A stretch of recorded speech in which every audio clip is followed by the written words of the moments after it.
শ্যামনগর সাহেববাগানে এক গৃহস্থের বাড়ির পাশ থেকে বোমা উদ্ধার ঘিরে চাঞ্চল্য।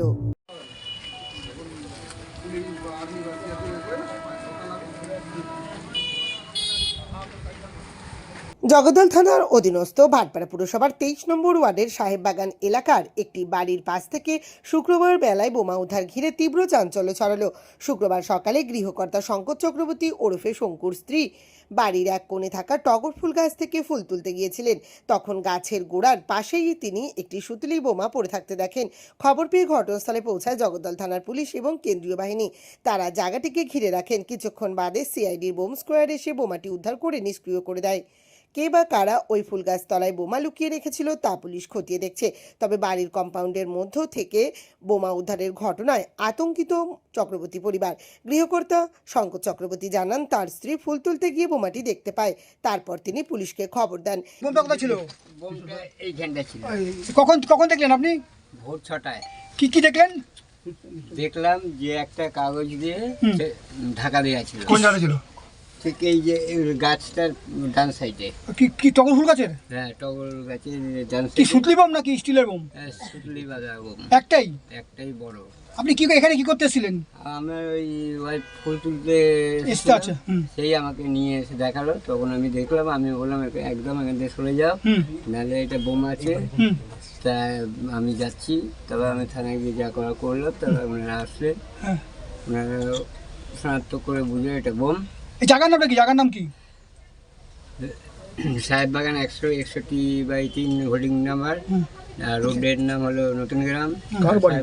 আপনার নাম কি? আপনার নাম? আমার নাম হলো শঙ্কর চক্রবর্তী, ঢাকে পাড়া প্রতিবেশী শঙ্কু। আপনি কি করেন? আমার আলুর ব্যবসা আছে। কার বাড়ি? বাড়ি আমার। আপনার বাড়ি? আতঙ্ক না যেটা আপনার বাড়ির মধ্যে বোম রাখা হলো? হ্যাঁ, সেটাই তো রহস্যজনক। কারা রাখতে পারে কি মনে হচ্ছে? সেটা তো বলতে পারবো না। আপনি কি চাইছেন? আমি চাই আমি টেনশন থেকে মুক্ত হতে চাই, এটাই আমার বক্তব্য।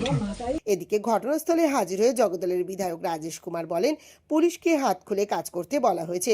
যারা দুষ্কৃতী কার্যকলাপের সঙ্গে যুক্ত তারা কেউ ছাড় পাবে না। দুষ্কৃতিমূলক কার্যকলাপের সঙ্গে যারা যুক্ত তাদের বিরুদ্ধে কড়া পদক্ষেপ নেওয়া হবে। আমি এই জন্য এখানে আসলাম, এটাই দেখার জন্য। পুলিশের সঙ্গে আমি কথা বলবো, যারা আধিকারিক ওখানে আছে ওরা চেক করছে। বম ডিটেকশন স্কোয়াডও অলরেডি চলে এসছে, তারা এই জিনিসটাকে দেখছে। অনেক দুষ্কৃতী, তাদের উপরে অনেক চাপ যখন রাখা হয়েছে, এটা হতে পারে কি তাদের কোনো পুরানো জিনিসকে ওরা এলাকায় ফেলে দিয়ে চলে গেছে। অনেক ধরনের পসিবিলিটি আছে। আমি যে জিনিসটা আপনাদেরকে বলতে চাইছি কি পুলিশকে খোলা হাত দেওয়া হয়েছে। যারাও এইসব কাজের মধ্যে লিপ্ত যারা রয়েছে কাউকে ছেড়ে কথা বলা হবে না। এলাকার মধ্যে ওয়ার্ড নাম্বার 23 হোক না তার আশেপাশের ক্রিমিনালরা হোক, প্রত্যেকের লিস্ট আমরা থানাকে দিয়েছি।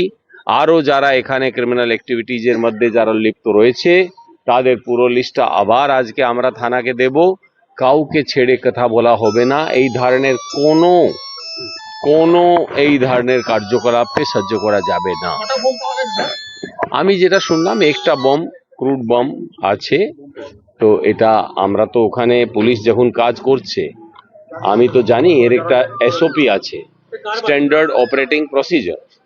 তো তার মধ্যে পুলিশ যে কাজটা করছে ওর মধ্যে না তো প্রেসকে না আমাদেরকে কাউকে এর মধ্যে ইন্টারফেয়ার করা উচিত না।